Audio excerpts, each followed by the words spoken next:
me faut insister un peu sur la portée d'un signe. Nous en avons eu un cet hiver avec la neige. Cette neige qui n'arrive pas à s'en aller dans mon jardin, il y en a toujours des traces. Cette neige qui nous indiquait qu'il faut surveiller l'énergie évolutive et voir à quel niveau elle se trouve. Eh bien, c'est ce que je suis en train de faire. Quand je regarde que les oiseaux tombent, je ne veux pas dire que tous les oiseaux du monde vont tomber, je n'en sais rien, j'espère que non, car moi j'aime les oiseaux. Je ne crois pas que tous les poissons vont mourir. Je dis qu'il y a des signes, c'est-à-dire qu'il y a des phénomènes locaux qui se produisent pour nous aider à penser. Et c'est pour nous aider à penser que tous ces oiseaux tombent du ciel en Suède, au Japon, en Italie, en Amérique, dans plusieurs régions, et que les poissons viennent mourir sur des rivages. Certains viennent éborgnés. J'ai été très attentive à ce caractère qui s'est produit en Nouvelle-Zélande, où les poissons étaient morts, éborgnés. Mais éborgnés par quoi? J'ai pensé que les poissons avaient une vision gauche et une vision droite.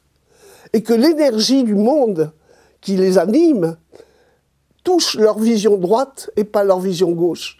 Et que si c'est l'énergie qui s'est retirée et qui les a fait mourir, elle les a éborgnés du côté droit. Il faudrait vérifier. Mais c'est très probable.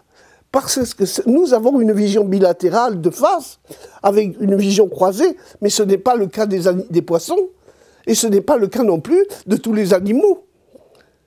Même la tauromachie est établie sur le fait que le taureau a une vision de droite et une vision de gauche. Elle ne se superpose pas, il faut choisir.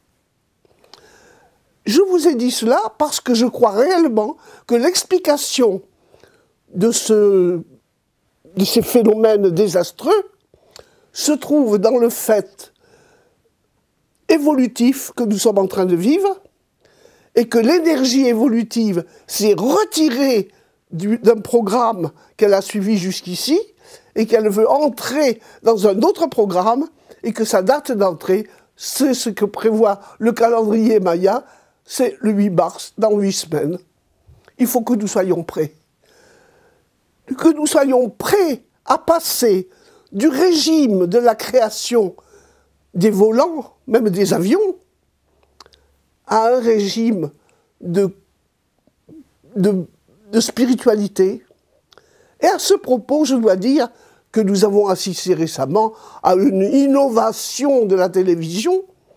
À l'émission C'est dans l'air, on a vu arriver des astrologues qui nous ont expliqué que leur science, qui avait quand même été établie sur une expérience chronique depuis de longues années, leur servait à discerner des tendances et que la grande tendance de l'avenir, c'était le retour à la spiritualité. Alors je me suis référé jusqu'ici au calendrier Maya et aux événements. Mais moi, en tant que kabbaliste, il y a longtemps que je sais que la crise financière allait se préparer. Il y a 10 ans que j'ai retiré tous mes avoirs des banques et que je les ai fait retirer autour de moi à tous mes amis parce que ça ne servait plus à rien. Il fallait se protéger. Il valait mieux investir dans les travaux, dans notre métier, dans nos travaux. Je savais aussi, par la Kabbale, qu'à un certain moment, l'envol, les animaux qui volent, finiraient par ne plus exister, à ne plus agir, ou plutôt à nous signaler des choses. Et sur cette indication, j'ai souvent pensé que l'aviation, le Concorde et toutes nos constructions aéronautiques devaient être regardées aussi avec un autre œil. Ceci dit, il faut en arriver à affronter ce qui doit arriver entre le 8 mars 2011 et le 28 octobre 2011, c'est-à-dire 9 mois. Que va-t-il se passer pendant ces 9 mois qui soient déjà augurables à travers les incidents, les accidents, les drames biologiques qui ont frappé le commencement de l'année et qui l'ont traumatisé, cautérisé, si vous voulez, d'une signification que l'on doit absolument affronter, dût-elle mettre à l'épreuve ce que nous ne voulons pas savoir, c'est-à-dire le modèle absolu, c'est-à-dire l'alphabet hébreu, c'est-à-dire le modèle cérébral. Moi, ce sont les instruments dont je me sers pour comprendre tout ce qui se passe. Bon, écoutez, mes lecteurs, les gens qui me lisent connaissent mon livre « Catalina ou la bonne aventure » dit aux Français. Dans ce livre, je parle de la crise. Je prévois la crise financière. Je prévois ce qui est en train d'arriver. Alors, il n'y a pas que le calendrier Maya qui le prévoit.